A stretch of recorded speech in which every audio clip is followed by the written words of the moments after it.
What's up, man? Congratulations on the win. Try and explain to us, if you can, the emotions that are going through you right now. Well, I'll tell you, when I got out of that cage, it was just awestruck I was overwhelmed by the experience. To get the finish as quickly as I did and come out unscathed, and then see Lorisenko and everybody, it was overwhelming. And then as the hours have passed, now I feel like I'm exactly where I belong, and so I feel like present. I'm here now. There's obviously a different few experiences you can have on this show, right? There's having the decision win and then having to sit there all night and sort of thinking like, oh, did I not? With you must have left the cage being like, yeah, got that one in the bag. Absolutely. And that was the game plan. The game plan was follow the angle to the left. He's going to throw the spinning heel kick. He's going to throw the flying knees.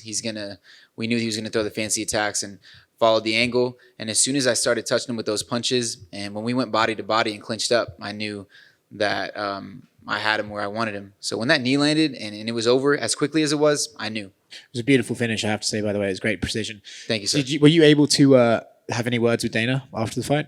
Not exactly, no. I said something in passing when I walked past the table, and then after he awarded me the contract, we shook hands, and he said, "Holy shit, that was amazing." And I said, "Dana, that's just how I fight. I'm going to bring you many more of those performances." And you're kind of lucky, right? You get out there pretty much unscathed. So exactly. How soon do we see you back in there? Well, I'll be back in the gym next Monday, training, focus. I know that from here now, I'm amongst the best in the world. So my focus is only going to get bigger. My training is only going to get more intense, and I'm ready to go when that call comes. I'm in shape right now. What's up? Congratulations, man. Thank you, sir. You are going into one of the bigger stacked divisions as well. You know, you're going into a lot of studs, but I thought your performance tonight was outstanding.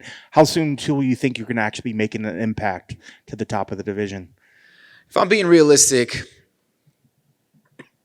3 fights, 3 finishes, and then you'll see me break the top 10, maybe top 15. I know that the flyweight division is stacked, as you said, but I don't, with the exception of course, your star guys, your Kai Karas, your Brandon Morenos, your Brandon Royvals. There's not a lot of finishers out there, killers, real killers, and maybe I'm just on a high horse right now. Who knows? But I'm here to finish. I'm here to fight my ass off and look for a KO. I want to come out here and take your liver home or take your scalp home with me. So it shouldn't take many fights if I keep fighting the way I'm fighting. One of the things I like that they're actually doing this season is with the whole watch party. Yeah. You know, tell us a little bit about the watch party and the crew that was gathered together to kind of cheer you on. Somebody from the UFC contacted my coach last week, and then I knew immediately. I live in a border town in Texas, or no, I'm from a border town in Texas. I live in San Antonio, but a lot of my family's in Laredo. So as soon as I heard that they were doing the watch party thing, I called one of my tias and I said, "Yo, you know, get the tribe together." Man, sure enough, they have a one of my uncles is a real estate owner, and he has a mansion out there. So they put it up in the mansion with banners. They took all of my amateur and pro belts there and posted them up. They made cookies. They did the whole thing, and it was just seeing that support. I've always had the support. I've always had so much love in my corner. So to be able to watch them experience it and then share that moment was right here, you know. And then last question for me: was there any point yesterday at the weigh-in, you know, have you ever had as many people tell you to cut your hair off as yesterday? There was a point where, you know, a lot of people were, you know, online saying like, man, if this cat doesn't get a chance to make it, you know, because he cuts his hair. Was there any point yesterday where you actually considered cutting it, or did you know that you would be able to get down? Because I think you only had a half. Yeah. You only had a half pound to shed, but I'm not cutting my knot, man. That's my knot. All right. Nobody's taking my knot from me. So no, I knew I was going to make the weight. The problem was the portable sauna that we were provided with only heated up to 150, and what I'm used to at home is 180. And that 30 degree difference, it makes a difference between losing 4 pounds every half hour to 2 pounds every half hour. So it was just that the timeline that I worked with was the timeline that I've always worked with, and we cut it real close. But you know, my coaches knew that we were going to make the weight. Is the hair like the same thing part of your strength? Oh yeah, it's part of the strength, man. What do you mean? You know this. It's a good look too. Thank you. Congrats on the victory. Thank you very much. Congrats on the win, CJ. Tremendous performance. You mentioned on the broadcast putting your opponent on the back foot early. Looks like you caught him cold. Now that we have time, can you elaborate a little bit on that, the game plan? Of course. So Bruno has a lot of fancy finishes with Taekwondo style kicks. Now, with a Taekwondo style fighter, they work best when you're giving them the Taekwondo style range, which is far kick range.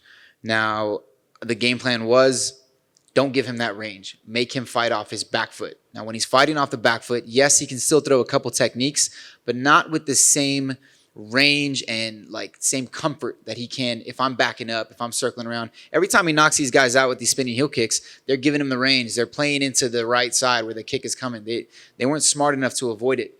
So I cut off the cage early and made him fight my fight. I'm putting pressure, I'm moving my head from side to side, and I'm looking for those punches. Excellent. And you almost did it for me, but just walk me through that finish. How did you see that knee to the solar plexus in the clinch? Well, I actually rewatched the fight, and what happened was we went for a quick clinch, and then when we broke the clinch, I hit him with a right hook, which stumbled him. Then I initiated a front headlock, almost like a guillotine, and I thought about trying to pursue the guillotine, but I felt like he could have ran me to the cage to shoot a takedown, and I didn't want to get myself into a position where now I got to defend a takedown. He's hurt. I'm going to give him time to recover. No. So I swung him around, and then instead of keeping my hand around his neck like that for the choke, I posted my left arm on his neck, and then my right arm fished under for an underhook. So now I have control of his neck and there. So he only has that right arm there, and I'm pulling him towards me, so he's not able to think about the fact that his liver is so open. My coach, Pete Spratt, posterized so many guys with that liver kick. You know, that left side is so open from the southpaw. So I pulled that left leg back, snuck it right up the middle, and that was it. Perfection. And lastly, a quick message for your Texan, Mexican-American, Latino fan base, please. Like, felicidades, triunfo, agarraste el contrato, ¿cómo te sientes? Me siento arriba del mundo ahorita y para llegar para Texas y llevar este contrato para mi raza, para mi familia, es todo para mí. So, felicidades, man. Muchas gracias. I just have one question for you. You mentioned on the broadcast being nervous this morning. I'm curious if that was something unique to this fight or if it's something you're always nervous going into a fight and how you overcome that. No, it was very unique to this fight. As much as I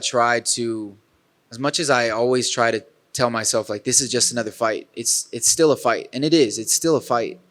But the stakes on this one, it was either breakthrough where you know you belong, or you got to go back to the regionals and fight for pennies again. And I don't want to go back to that. I've been doing that for 10 years. I've been just scraping by, and I know I belong here. So when I woke up today, I woke up 6 hours after I fell asleep. I didn't get a full night's rest, and I just could not go back to sleep.